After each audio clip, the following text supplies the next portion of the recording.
최근에 나온 책 중에서 어른 연습 이런 제목의 책이 있습니다. 이 책의 저자는 경력 25년의 베테랑 아나운서 오유경 아나운서가 쓴 책인데요. 이분이 갖고 있는 꿈이 있다는 겁니다. 이전에는 자기가 성공하고 막 목표가 그렇게 성공지향적이고 그런 거였다면 지금의 목표는 성장하는 게 목표다. 그래서 죽는 그날까지 점점 더 멋있어지는 어른이 되고 싶은 꿈, 이런 꿈을 이 저자가 갖고 있어서 그런 마음을 이제 나눈 그런 책이라고 할 수가 있습니다. 이 책 프롤로그에 보면은 참 멋진 글이 하나 눈에 띄는데요. 나이는 저절로 먹지만 어른은 저절로 될 수 없습니다. 어른이란 마음의 성장을 통해 비로소 다다를 수 있는 것입니다. 참 이런 건전한 생각을 갖고 있으니까 아마 이분은 갈수록 점점 참 멋진 그런 어른으로 성장해 갈 것 같습니다. 우리 모두가 다 이제 이런 꿈을 갖고 있다고 생각을 하는데요. 이 책 추천사에서도 참 멋진 문장을 제가 발견을 했는데요. 김지수 작가라고 이어령의 마지막 수업을 쓴 작가인데요. 이분이 쓴 추천사에서 멋진 문장 하나를 제가 발견했습니다. 내 손잡고 일어나 볼래? 성취했으되 오염되지 않는 깨끗한 어른. 이게 참 멋진 어른을 굉장히 함축적으로 표현한 것 같아요. 누가 멋진 어른입니까? 참 힘들어하는 우리 다음 세대, 자녀 세대들을 향해서 내 손잡고 일어나 볼래? 이게 멋지잖아요. 또 성취했으되 오염되지 않는 깨끗한 어른, 이런 꿈을 꾸자는 거거든요. 손미나 작가의 추천글에도 또 멋진 문장이 나오는데 이렇습니다. 신기할 정도로 세월과 함께 점점 더 빛나는 사람이 있다. 우리 교회도 보면 이런 분이 계세요.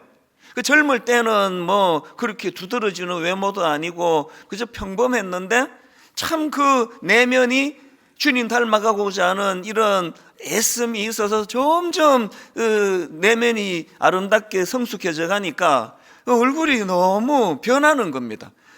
막 굉장히 화려하게 그런 멋지고 예쁜 얼굴로 변한다는 게 아니라 그 얼굴에서 풍기는 여유로움, 그리고 표정 하나, 미소를 띠는 그런 것에서 참 저분은 멋지다, 이렇게 생각하는 분이 많으세요. 예수 믿는 분들은 사실 그런 분이 대부분 아니겠습니까? 제가 성가다에도 보면은 그런 분이 계세요. 이쪽 줄, 여기 다 계세요. 제가 썩 봐도 다 계세요. 모두가 다 자기 일을 언제 봤나? 이런 생각을 하시겠지만 또 그게 맞아요. 우리가 이런 꿈을 좀 꾸자는 거죠.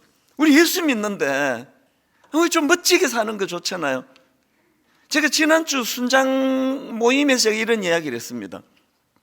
제 아내가 대학교 친한 친구들 그룹이 좀 있거든요. 대부분이 다 또 예수 믿는 그런 친구들인데요. 그 중에 한 친구가 제 아내만 만나면 밥 사라는 친구가 있어요. 네 밥 사야 된다. 부부 싸움 하고 오면 더 크게 너 밥 사야 된다. 그러면서 이유를 이렇게 말합니다. 네 남편은 돌을 닦는 사람 아니냐. 전 또 목사를 그렇게 표현하는 거 처음 들어봤습니다. 네 남편은 돌을 닦는 사람인데 큐티하고 묵상하는 그렇게 이제 재밌게 표현한 거예요. 부부싸움도 안 하고 얼마나 네가 잘 지내고 있느냐 이렇게 이제 추측해서 밥을 사라는 건데 한 번도 안 샀으리라 생각을 해요. 속으로 아이고 니도 살아봐라 그렇게 생각했을 수도 있는 거 아닙니까?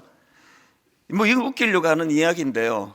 또 안 웃어가지고 좀 약간 실패했는데 무슨 말을 하고 싶은가 하면 안 믿는 분들이 우리에 대해 진짜 그렇게 말할 수 있다면요. 예수 믿는 여러분을 향하여 너는 남편 예수 믿잖아. 너는 아내가 예수 믿잖아. 너 밥 사야 돼. 이런 어떤 멋짐을 안 믿는 사람들도 우리에게 요구하는 거거든요.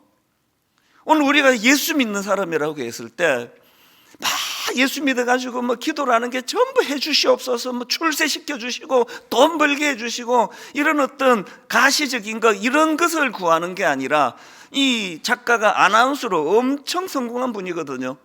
뭐 6시 내 고향, 아침마당, 뭐 이런 굵직굵직한 또 뉴스 프로그램, 뭐 앵커우먼, 이런 일을 한 성공한 그 커리어 우먼 여성인데, 이제는 나는 그런 어떤 가시적인 성공은 나 꿈꾸지 않는다. 내면이 아름답기를 원한다. 내면이 성숙하기 원한다. 나는 어른으로 그렇게 인정받으며 살고 싶다.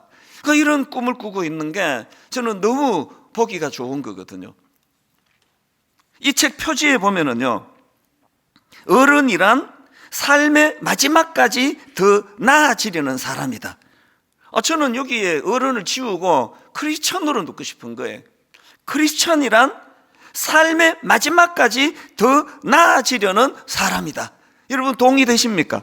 이게 우리 예수 믿는 사람. 그래서 갈수록 성경에서도 그런 말씀을 하잖아요. 그 사람은 후패해져 가지만 그 사람은 늙어가고 흰머리가 나고 피부가 옛날 같지 않아도 그 속 사람은 점점 더 예수 그리스도 닮아가는 아름다운 모습으로 바뀌어져 가는 것, 이런 꿈을 우리가 꾸자는 거죠.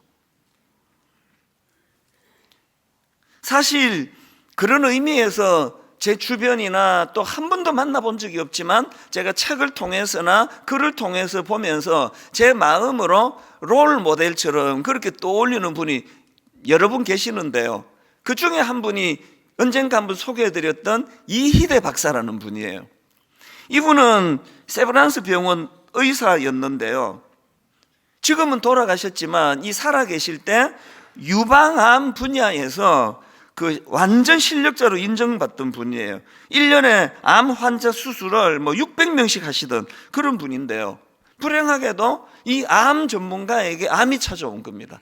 너무 분주하게 환자들을 돌보느라고 자기는 건강검진을 못 받아서 그랬는지 모르지만, 이분이 이제 암을 발견할 때는 대장암 4기, 뭐 요즘에는요, 뭐 의술이 막 워낙 좋아지고 약이 좋아지고 그래서 뭐 4기라고 해서 옛날 같지가 않은데, 이 당시로는 4기를 말기라고 표현할 때예요. 그리고는 너무 이제 제가 가슴 아픈 글을 읽었는데요, 이런 인터뷰에서 이런 말을 하더라고요. 지난 7년간 모두 11번 재발했지요. 간은 3번 절제했고 대장과 직장 1번씩, 골반 뼈 제거 수술도 받았습니다. 방사선 치료와 항암제 투약도 계속했답니다. 이게 뭐 뼈까지 전이가 돼가지고 골반 뼈 제거 수술을 했다니까 어느 정도 심각한 상황인지 아시겠죠? 그런데 제가 놀라는 건요, 그렇게 11번 재발이 되고 그렇게 수술을 했던 이분인데요, 조금만 나아지면은 위축되지 않고 늘 이제 자기 일상생활, 이분의 사명이 뭔가 하니까 이것도 너무 감동이에요. 이분은요, 단 한 명의 암 환자라도 더 치료해주고 세상을 떠는 것이 내 목표다. 암 4기 때 한 이야기예요.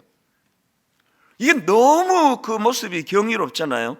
제가 맨 처음 이분을 알게 된 것은 어느 인터뷰 기사였고 한 번도 만나본 적이 없지만 무슨 생각이 드는가 하니까 이분은 분명히 이분은 크리스찬이다, 100% 이분 예수 믿는 사람이다, 확신이 들더라고요. 그랬는데 제가 검색하고 알아보니까요, 아니나 다를까 내 추측이 맞았습니다. 그냥 크리스찬이 아니고요, 진짜 예수 잘 믿는 크리스찬이었습니다. 그러다가 보니까 이런 그 현실에 대한 위축되지 않고 그 크리스찬으로서 그 쓴 글들을 이번에 새로 제가 또 검색하면서 제가 참 감동을 많이 받았는데요, 어느 글에 보니까 이렇게 말해요. 11번 재발한 암 4기 콤마하고 그래도 웃을 수 있습니다. 그러면서 하는 말이 이렇습니다. 하나님께서는 암이라는 과정을 통해서 하나님의 임재를 드러내신다. 그리고는 이런 말도 합니다. 흔히 4기를 암 말기라고 합니다. 하지만 저는 말기 암은 없다고 봅니다. 4기 다음은 5기입니다. 암을 이겨낸 단계지요. 암을 이기겠다는 5기만 있으면 하나님이 예비하신 생명의 오기가 들어설 수 있습니다. 사기밖에 없으니까 사기를 말기라 그러는데, 이 전문가, 암 전문가 교수님이 난 그거 동의할 수가 없다는 거죠. 오기가 있다는 거예요. 막 오기를 내서라도 이제 워드 플레이까지 하시잖아요. 막 오기를 가지고 나는 이거 이겨낼 수 있다고 하면은 암 극복하는 게, 그게 낫는 게 오기다. 이런 멋진 말들을 막 하시는 겁니다. 그리고 또 이런 말도 있습니다. 암은 자기를 돌아볼 수 있는 기회이자 생명의 근원이신 하나님을 만날 수 있는 축복이므로 소망을 가지고 하루하루를 감사함과 기쁨, 사랑으로 살아갑니다. 여러분, 너무 멋지잖아요. 성경 읽고 묵상하고 매주마다 교회에 나와 하나님 말씀으로 무장이 되는, 제 아내 친구 농담을 하는 말처럼 네 남편이 목사인데 네 남편이 맨날 도 닦잖아. 그러니까 너는 뭐 걱정할 게 있어. 너 맨날 밥 사야 돼. 이런 이야기가 농담이 아니라 실제가 되기를 원하는 거죠. 오늘 예배드리는 모든 크리스찬 여러분, 그 책에서 제가 그 어른 연습이라 그러잖아요. 그리스도를 닮은 점점 나이가 들수록 참 그에게서 향기가 나타나고 그의 모습에서 아름다움이 드러나는 이런 크리스찬이 되는 꿈을 갖게 되시기를 바랍니다. 성경의 인물 중에서도요, 제가 참 이분은 내가 진짜 롤 모델로 그렇게 오래전부터 닮아가고자 하는 분들이 뭐 얼마나 많습니까? 막 구약에도 많고 신약에도 많고 그런데요, 그 중에서 저는 이제 목사다 보니까 이 사도 바울, 그 사도 바울을 제가 묵상하고 그분에 대한 글을 읽고 할 때마다, 야, 정말 막 이분 이런 모습으로 살아간다면 막 일 많이 하고 그게 아니라요, 우선 그 사도 바울을 보세요. 그 변화가 느껴지잖아요. 소탐대실하지 않아요. 일희일비하지 않아요. 누가 자기를 공격해도 그 빌립보스 1장을 신학교 다닐 때 읽다가 제가 너무 감동을 받았습니다. 오늘날도 마찬가지인데 바울 시도도 그랬나 봐요. 그 바울을 라이벌로 생각해가지고 그러니까 바울을 이겨내려고, 꺾으려고, 막 심지어는 그를 괴롭히려고 그렇게 열심히 일하는 사람들도 있다는 거예요. 그 바울이 얼마나 괴롭겠냐고. 그래서 사도 바울이 뭐라고 말하는지 아십니까? 이렇게 말해요. 이런 괴로운 걸 다 피력하고는, 그러나 나는 저 사람이 어떤 동기로 복음을 전했든지 간에, 날 괴롭히려고, 날 라이벌로 생각하고 어떤 동기로 복음을 전했든지 간에 전해지는 것이 복음이라면 나는 그것으로 기뻐하고 또 기뻐하겠다. 제 신학교 때 그 구절을 발견하고 문득문득 제 마음에서 참 이 좁은 저, 참 도량이 넓지 못한 저, 이런 저 연약한 모습을 볼 때마다 꿈을 꾸는 거죠. 이럴 수 있다면요, 누가 날 괴롭히려고 그렇게 열심히 복음을 전한다고 한다면, 라이벌로 생각해서 늘 그렇게 저를 험담을 하고 그렇게 한다 할지라도 그 동기로 열심을 내갖고 교회를 잘 섬긴다면, 나는 그것으로 만족하고 기뻐하리라. 이게 사도 바울의 모습 아닙니까? 그걸 좀 담자는 거죠. 오늘 본문에서도 바울이 진짜 멋진 선포를 애들 말로 날립니다. 한번 보세요. 고린도전서 15장 54절 55절입니다. 세 번역입니다. 썩을 이 몸이 썩지 않을 것을 입고 죽을 이 몸이 죽지 않을 것을 입을 그때에, 이렇게 기록한 성경 말씀이 이루어질 것입니다. 죽음을 삼키고서 승리를 얻었다. 죽음아, 너의 승리가 어디에 있느냐? 죽음아, 너의 독침이 어디에 있느냐? 지금 바울은요, 이 죽음을 의인화해가지고 너무너무 멋진 선포를 하는데요, 여러분, 사실 모든 인간에게 이 죽음이 가진 이미지는 두려움 아닙니까? 여러분이 죽음이 가진 이미지는 공포 아닙니까? 젊은데도요, 한 번씩 죽음을 생각하면 두려워지는 게 인간 아닙니까? 그런데 오늘 본문에 보면은 바울이요, 죽음을 삼키고서 승리를 얻었다. 어떤 번역에 보니까 이걸 너무 멋지게 더 잘 번역한 것들이 많더라고요. 생명이 죽음을 무력화시켰다. 이게 너무 멋진 거 아닙니까? 여러분, 이 세상에 어떤 존재가, 어떤 도구가 죽음을 무기력화시킬 수 있냐고요. 세상에 어느 종교가, 어느 종교, 어느 그 종교를 만든 창시자가 죽음을 무기력화시키는 일이 있느냐고요.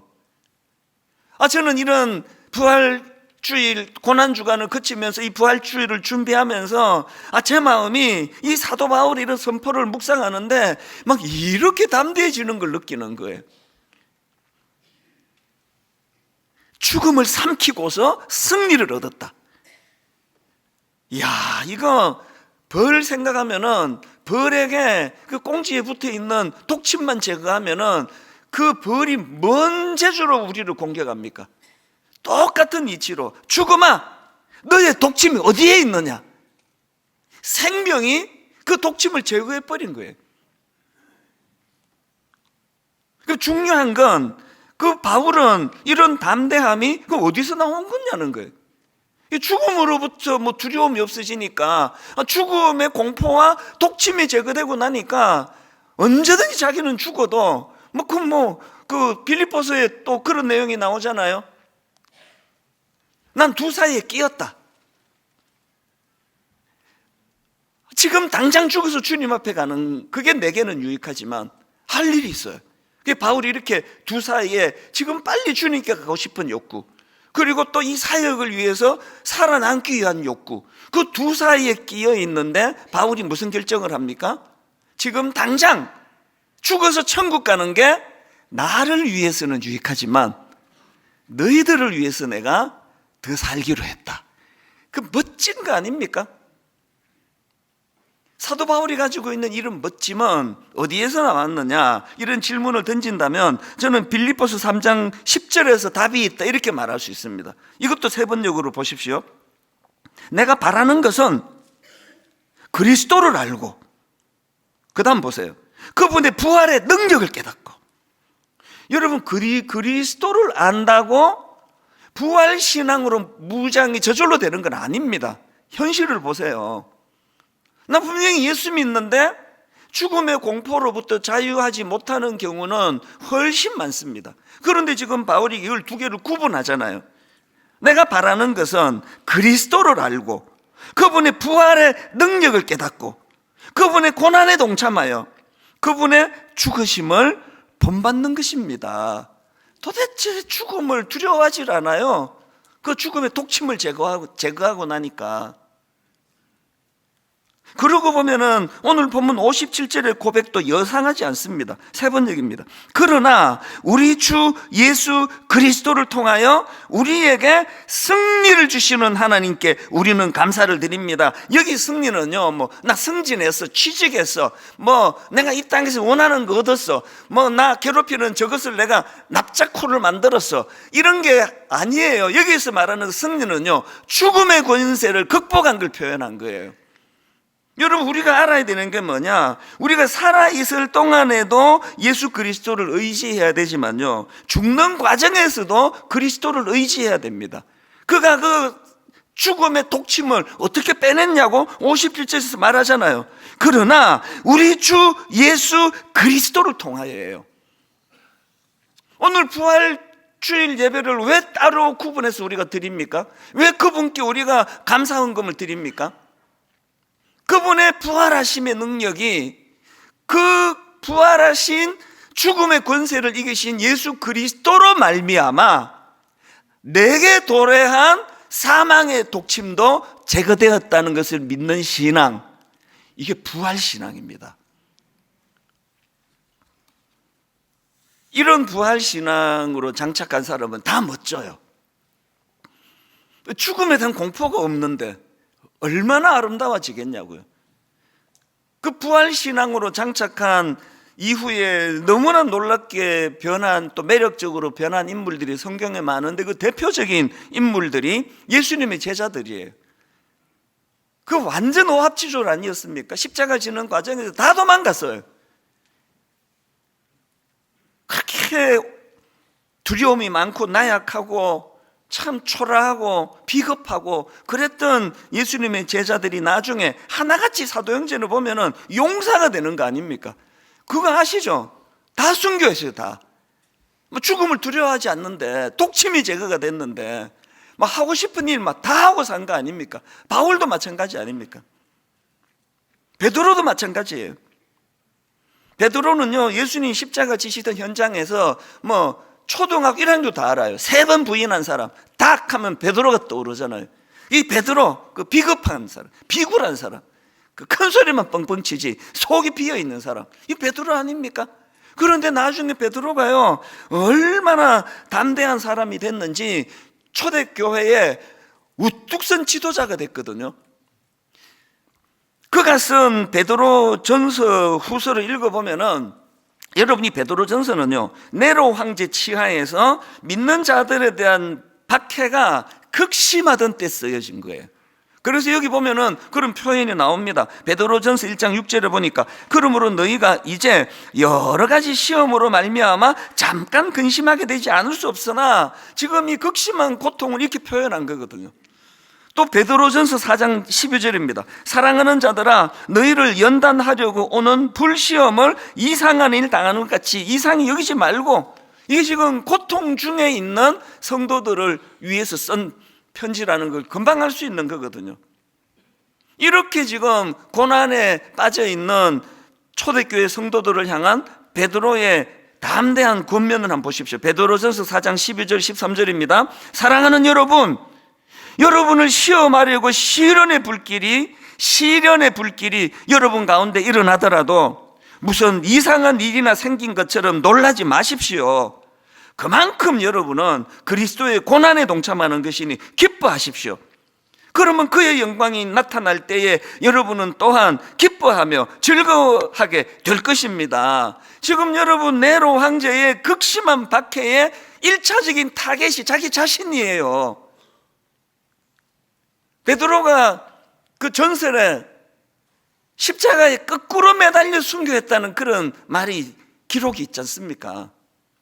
그러니까 지금 자기는 고통이 없고 뭐 이런 거죠. 뭐 암사기 환자인데 신방 가가지고 이럴수록 힘내셔야 됩니다, 뭐 이럴수록 힘내셔야 된다고 이런 소리 해대는 목사가 있다면요, 그 물정을 모르는 사람이 하는 거거든요. 이 고통이 얼마나 극심한 걸 하나도 모르니까 그런 이야기 너무 쉽게 하는 거거든요. 이게 뭐 암 걸렸다고 뭐 그렇게 얼굴 찌푸리지 마시라고 막 이런 얘기하면은요, 물정을 모르는 얘기예요. 그러나 자기가 그 일을 겪는 분이 그렇게 말한다면 거기에는 힘이 있는 거거든요. 이번에 제가 어머니 장례식을 치르고 보니까요, 어떤 분이 진짜 위로가 되는지 다 고마운데요, 어떤 분은 참 이분이 그래도 예의를 갖추어서 애쓰시는구나 이렇게 느껴지는 분이 있고, 어떤 분은 진짜 위로가 되더라고요. 내가 겪어보니까 이게 이런 거였구나. 즉 베드로가 지금 자기는 그런 고난이 하나도 없고 이론으로 하는 그 얄밉게 하는 얘기가 아니에요. 가장 극심한 고난이 지금 자기에게 있는 일인데 너무너무 담대하잖아요. 여러분은 그리스도의 고난에 동참하는 것이니 기뻐하십시오. 이런 시련을 겪을 때 무슨 이상한 일이나 생긴 것처럼 놀라지 마십시오. 이게 여러분, 그 계집 종이 너 예수 믿는 사람, 예수 따르는 사람 아니냐 그러는데 막 부들부들 떨면서 주님을 막 부인해 버리는 그 나약한 베드로가 어디 갔냐고요. 그러면 똑같은 질문이요. 아니 베드로는 어떻게 이런 멋지고 담대한 변화, 인생 그런 변화가 있었나? 저는 그 질문에 대한 답을 베드로전서 1장 3절에서 찾습니다. 우리 주 예수 그리스도의 아버지 하나님을 찬송하리로다. 그의 많으신 긍휼대로 예수 그리스도를 죽은 자 가운데서 부활하게 하심으로 말미암아 우리를 거듭나게 하사 산 소망이 있게 하시며. 여러분 다 아시잖아요. 베드로가 그 주님을 십자가 지는 과정에 배신해 버렸는데 주님은 그 베드로를 부활하신 이후에 그를 만나 주세요. 제가 전에 농담했던 기억나시죠? 나 같으면 쟤는 빼고 만나자, 쟤는 나 안 만나고 싶다. 근데 그 베드로를 만나 그를 용서해 주시고 그에게 다시 사명을 주시면서 내 양을 치라, 내 양을 먹이라. 그랬더니 지금 베드로가 부활하신 주님을 경험하고 나서 완전히 인생이 달라진 거예요. 그 부활하신 주님을 만난 뜨거운 가슴에 성령의 강력한 역사가 사도행전 2장에서 일어나니까 완전히 다른 사람이 됐습니다. 저와 여러분 더 성숙해질 수 있습니다. 저와 여러분 날마다 현실 앞에 두려워하고 부들부들 떨고 소탐대실하고 날마다 일희일비하고 이렇게 안달복달하며 사는 인생이랄지라도 여러분 부활하신 예수 그리스도, 그 부활신앙으로 우리를 무장시켜 주시는 그분을 만나게 된다면 저와 여러분의 인생도 멋지게 변화될 줄로 믿습니다. 팀 켈러 목사님이 쓴 부활을 입다, 이번에도 이제 부활절을 앞두고 이 책을 다시 꺼내가지고 제가 보다가요, 그 부활이 가진 기능에 대한 설명 중에 멋진 표현이 하나 있더라고요. 부활이 가진 기능이 뭔지 아십니까? 이거예요. 모든 두려움을 몰아내는 생명의 빛이다. 예수 믿는 우리 최악이 죽는 거 아닙니까? 인생이. 나 이러다 죽겠다. 그 말은 나는 정말 절망이다. 그 얘기 아닙니까? 그런데 그 죽음의 독침을 제거하고 나니까 우리 인생에서 겪을 수 있는 최악이 죽는 건데 죽으면 천국 가는데요. 그래서 오늘 저는 여러분 이 부활주의를 맞아가지고 이거 팀 켈러가 언급했던 글 일부를 한번 보십시오. 불안이 익숙해진 시대, 불안이 익숙해진 시대. 그래서 우리는 더 희망을 갈구하고 희망을 붙잡으려 한다. 여러분 이렇게 불안이 익숙해진 이 두려움의 시대에 희망을 붙잡으려고 하는데 그 다음 보세요. 예수 부활의 권능을 입어 다시 사는 것, 이보다 더 장엄하고 강력한 희망은 없다. 하나님 우리를 불쌍히 여겨주셔서 베드로가 만난 부활하신 주님, 다메섹 도상에서 바울이 만났던 부활하신 주님, 바울이 그 십자가 지는 현장에 있었냐고요. 우리랑 똑같이 그 바울을 만나주시는 주님이시라면, 그 포악한 바울도 만나주시는 주님이시라면 오늘 예배 가운데 저와 여러분 사모하는 자에게 부활하신 주님이 임하실 줄로 믿습니다. 아까 이희대 박사가 그런 말 했잖아요. 암사기 고난 중에도 나 웃을 수 있다. 왜? 이 고난을 통해서 자기는 하나님의 임재를 경험하기 때문이다. 여러분 아픈 일 갖고 맨날 아프다고만 그러지 마시고요, 여러분의 아픔을 하나님의 부활하신 주님의 임재를 경험하는 재료로 사용할 수 있는 지혜로운 신앙인들이 되시기를 바랍니다.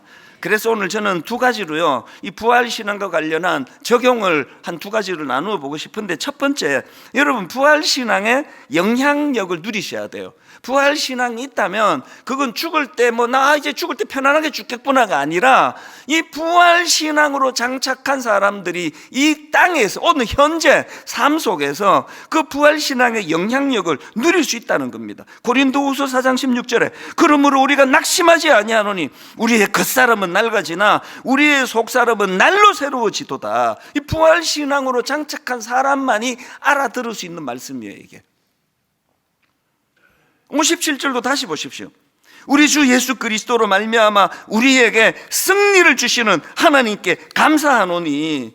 여러분 우리가 살아가는 과정에서도 주님의 은혜가 필요하고 그분의 임재가 필요하지만, 여러분 우리가 그 죽어가는 이 과정에서도, 연세가 드셔 가시는 그 과정에서도 예수 그리스도가 내 인생에 개입을 해야 돼. 그래야 죽음을 삼키고서 승리를 얻었다, 이런 바울의 담대한 고백이 우리에게도 나오는 거 아닙니까? 여러분 연세가 많이 드셨는데요, 그분 입에서 죽음아 너의 승리가 어디 있느냐, 죽음아 너의 독침이 어디 있느냐, 그 죽음에 대하여 이렇게 그냥 죽음을 갖고 노실 믿음을 갖고 있다면 그 어른이 얼마나 아름다우시겠냐고요. 사실 제가 이제 우리 어머니 간증 내가 이제 악기 해가지고 내가 이제 잘 안 해야 되겠다 결심을 좀 해갖고 요새 안 했는데요, 지난 금요일 성금요일 날 또 못 참고 했어요.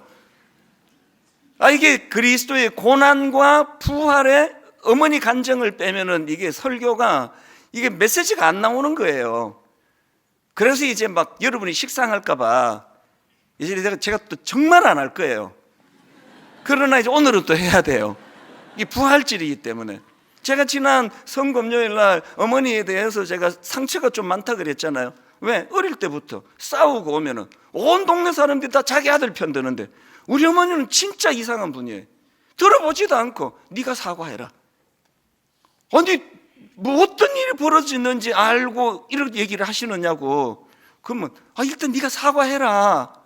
그리고는 막 집에 가면 떼굴떼굴 뒹굴죠. 엄마는 뭐냐고 이게. 그러면 너무 미안한 표정으로 하시는 말씀이 이거예요. 우리는 예수 믿잖아. 어머니 생각은요, 예수 믿으면 무조건 손해보고 무조건 양보하고 그 성금요일 말씀드렸잖아요.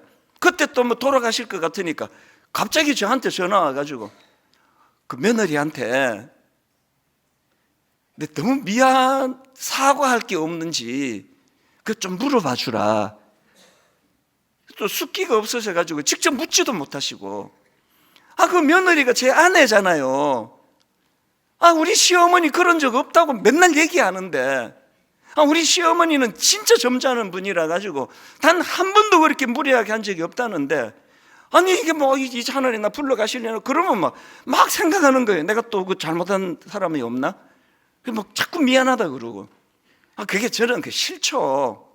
좀 당당하게 사시지 왜. 근데 이번 고난 주간을 제가 묵상을 하면서 그게요, 이 영적으로 참 무지한 저 같은 사람이 해석할 수 없는 그게 어머니의 당당함이더라고요. 그게 어머니의 자신감이더라고요. 우리 예수 믿는데, 이 말은 그분의 자신감인 거예요. 우린 죽으면 천국 가잖아. 우린 죽으면 다 보상받잖아. 너 저 사람도 어떻게 생각하니? 이렇게 설명을 매끄럽게 막 신학 교수처럼 해주신 적이 없으니까 내가 오해하고 있었는데, 이번에 내가 새로 분석을 한 겁니다. 이게 어머니 부활신앙이구나. 실제로요, 저희 어머니가 작년 12월 달에 돌아가셨는데 7월 말에 또 한번 이제 고비가 오셨어요. 그래서 이제 폐에 물이 막 차는데 이게 뭐 어떤 기술을 동원해도 물이 안 빠진다는 거예요. 너무너무 이제 점점 괴로워하시니까 이제 어른을 이렇게 자꾸 괴롭히는 게, 그 미국 의사가 그런 얘기를 했대요. 그래서 누나한테 전화가 왔습니다. 너 이제 준비해야 되겠다. 그래서 그 새벽에 그 전화 받고 또 제 아내는 또 한판 울고, 그리고 이제 비행기 막 해가지고 급하게 이제 비행기표를 끊었는데 기적같이 폐에 물이 빠졌다. 그래서 다시 살아나신 거예요. 그리고는 이제 미국 집회가 있어서 제가 미국을 갔을 때 어머니가 계시는 요양원의 3층은 한국 할아버지 할머니가 계시는 데예요. 그래서 전 직원이 다 특별한 경우 빼고는 다 한국 분인데, 놀랍게도 너무너무 감사하게도 그분들이 다 제 설교를 듣는 분들이, 직원들이. 그래서 우리 어머니는 정말 호강하셨어요. VIP 대접을 받으셨죠. 그렇게 제가 미국에 갔더니 7월 말에 있었던 일을 그 책임자 분께서 이제 우스갯 삼아 들려줬어요, 저한테. 그때 이제 어머니가 폐에 물이 차고 막 이제 혼수 상태가 오고 막 그랬던 것 같아요. 그래서 이제 911을 불러가지고 이제 응급실로 가야 되니까 911을 불렀다는 거죠. 그 미국에 또 911이 좀 호들갑스럽잖아요. 막 불빛도 열어나고 막 소리도 열어나고 막 여러 사람이 이제 들이닥쳐가지고 어머니를 이제 그 911 그 응급차에 모시고 이제 응급실로 가야 되는데요. 그 과정에서 어머니가 깨신 거예요. 굉장히 그때 심각한 상태였다가 깨신 거예요. 두 마디를 하셨대요. 이게 막 이상해졌거든요. 막 불이 부착부착하고 막 사람들이 미국 사람들이 들락날락거리고 하니까 어머니가 이렇게 말씀하셨대요. 여기가 어디고? 천국이가. 그게 첫 마디였어요. 이게 막 이제 금방 깨셨으니까. 두 번째 마디가 이거였습니다. 그 미국 사람 그 911 응급대원 보고요, 누굽니까? 천사입니까? 그 얘기를 하셨대요. 그래서 저도 웃었어요, 그 얘기를 듣고. 그런데요, 이번 고난주간에 그 어머니 모습이 저미는 거예요. 어머니 머릿속에 죽음의 독침을 빼내신 분이 갖고 있는 천국에 대한 소망, 이제 나는 이제 곧 천국 간다, 이걸 너무너무 소망을 하신 거 아닙니까?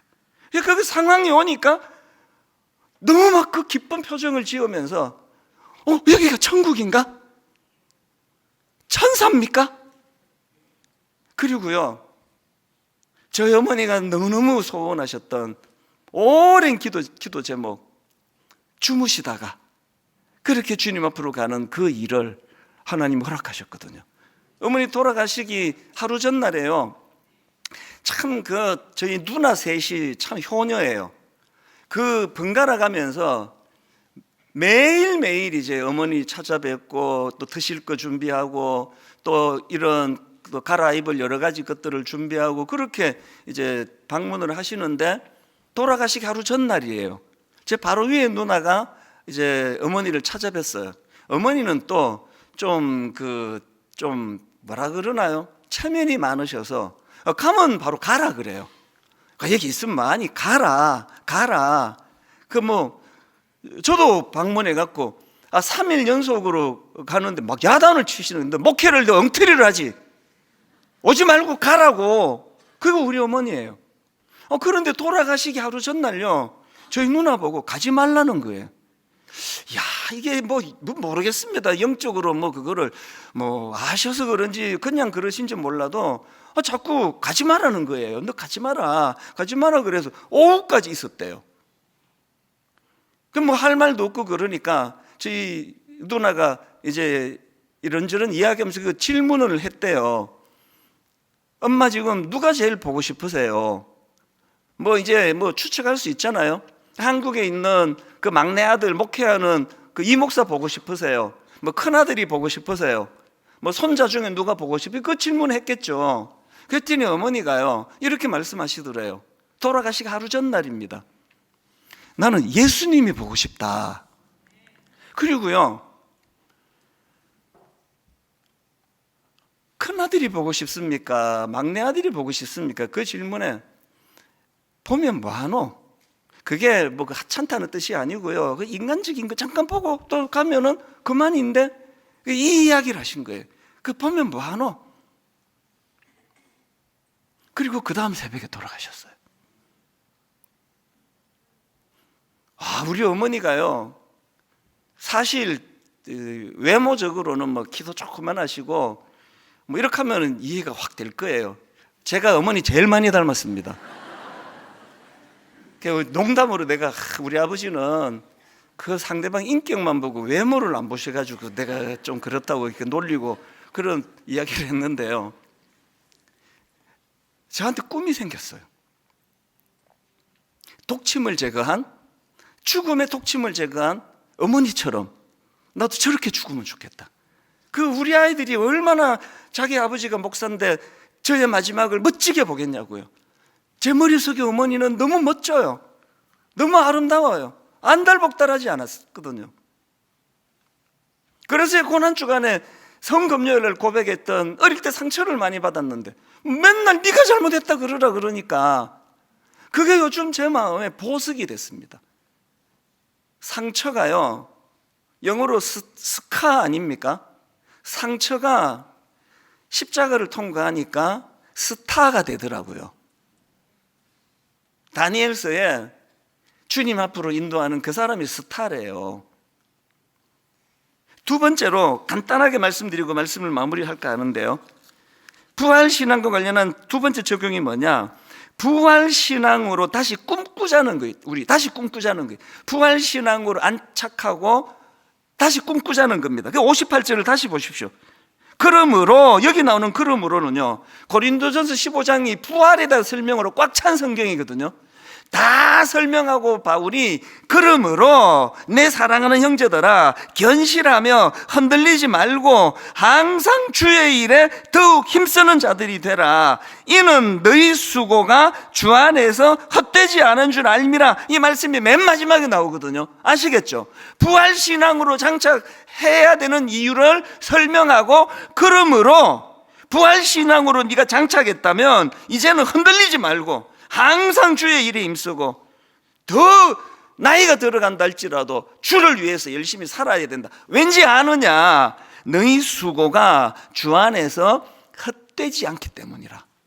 세상 사람들의 수고는요, 그거 다 헛것이에요. 마지막에 죽음의 권세가 다 빼앗아 가잖아요. 그래서 다 허무하게 죽잖아요.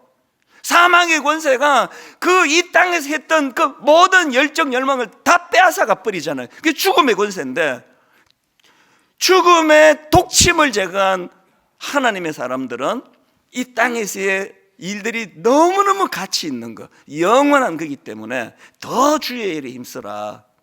요즘 저는요, 옛날부터 이 찬양을 가끔씩 불렀지만 요즘 저는 고난주간에 특히 이 찬양을 더 많이 마음으로 되냈습니다. 어두운 밤 쉬되리니 내 직분 지켜서 찬이슬 맺힐 때에 일찍 일어나 해 돋는 아침부터 힘써서 일하라. 일할 수 없는 밤이 속히 오리라. 제가 이제 60대가 되고 보니까요, 지금 저요 50대 때보다 더 열심히 해요. 50대 때보다 설교 준비 훨씬 더 열심히 합니다. 왜? 이제 제가 점점 제 마음에 깨달아지는 게 일할 수 없는 밤이 곧 온다는 거예요. 얼마나 좋습니까? 이제 뭐 그냥 막 좀 쉬고 싶을 때도 있고, 이제는 정말 한 석 달이라도 내가 안식년을 좀 갖고 싶다는 이런 지침이 없는 건 아니지만 일할 수 없는 밤이 속히 오리라. 바울이 맨 마지막에 부활에 대한 설명을 다 한 다음에 그 바울이 권면하는 게, 그러므로 내 사랑하는 형제들아 견실하며 흔들리지 말고 항상 주의 일에 더욱 힘쓰는 자들이 되라. 이는 너희 수고가 주 안에서 헛되지 않은 줄 알미라. 아까 그 이희대 박사가 암 4기 투병하면서도 자기가 죽기까지 한 명이라도 더 환자들을 돌보는 일을 하고 자기가 죽기를 원한다고 그런 꿈을 꿨다면 저도 마찬가지예요. 여러분, 제가 다시 약속합니다. 은퇴하는 과정에서 절대로 여러분 실망시키는 짓 하지 않을 거예요. 소탐대실하지 않을 거예요.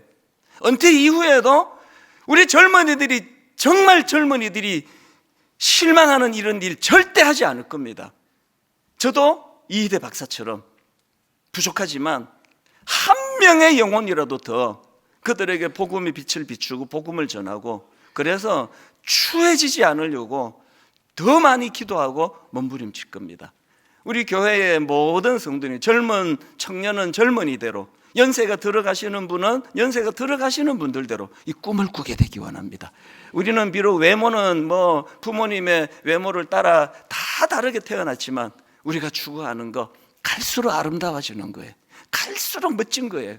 이야, 참 저 목사님 참 멋지다. 목회 잘한다 이런 게 아니고요. 참 멋지다.